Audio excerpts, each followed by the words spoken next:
120 speed starts. Sir, at the very outset, I would like to express my gratitude to the honorable members who have participated in this debate and who have given concrete suggestions. As the honorable members are well aware, there have been statements both inside and outside the parliament to the effect that a large sum of money due to the government is locked up in litigation. As a matter of fact, it has also been stated in certain circles that the government are sleeping over the matter and that no serious action is being taken to collect those amounts. I would like to tell them that the government are taking drastic action to collect the amount due to the government. Sir, I would like to bring to the notice of the honorable members that a sum of rupees 1400 crores is involved in the cases pending before the various high courts and a sum of rupees 700 crores is involved in the cases pending before the Supreme Court of India. There was representation that the government should come up with a solution in order to clear the pending cases. It has also been brought to the notice of the government that the high courts in some of the states have given conflicting verdicts which have come in the way of the administration and have also put the trade and business into difficulty. We have to find a solution for all these problems. We have therefore proposed to set up an appellate tribunal which will deal with the revenue matters exclusively. As the honorable members are aware, our high courts in various states of the country have to deal with so many matters including the revenue matters. As such, they are not in a position to dispose of the cases coming before them within a short time. So, we have thought of coming before this House with this bill containing a proposal to set up an appellate tribunal.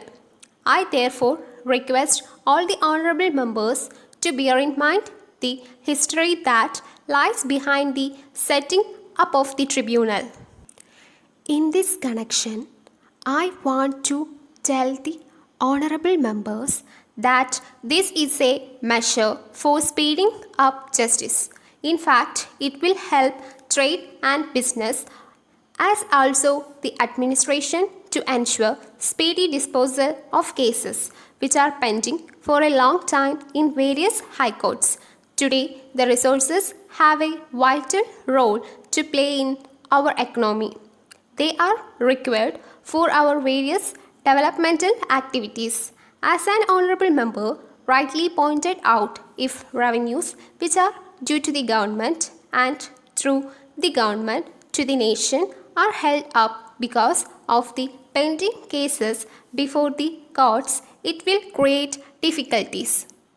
It has been brought to the notice of the government by members of parliament and even by people outside parliament that when businessmen go to the high courts, the revenue due to the government just locked up. As such, the government will have to come up with a definite solution.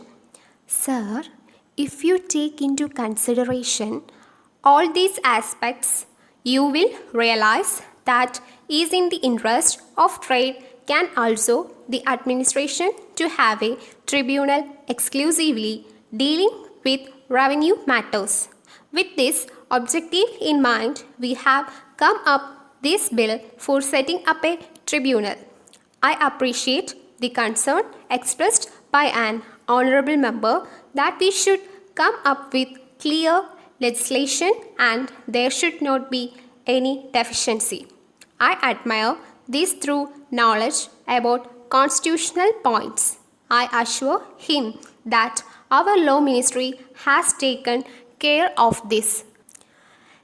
Letter dated 2nd December 2005 From John and Brothers to Messrs.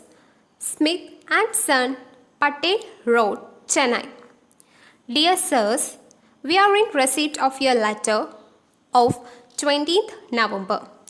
We invite your attention to our letters in the matter of settlement of our claims for the damages sustained by our goods during transport. You have not replied to our letter asking you to pay the amounts due to us. Your local representative delivered the goods in a damaged condition during the month of October, and as you will observe from the certificates, he examined only some terms but left the other items unchecked. He also inspected the goods and stated that he would send a report to our company.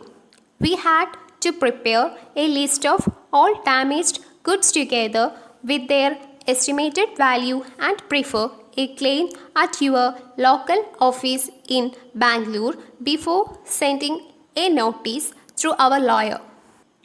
Even though we had asked your company to come and inspect the goods within a fortnight, no action has been taken in the matter.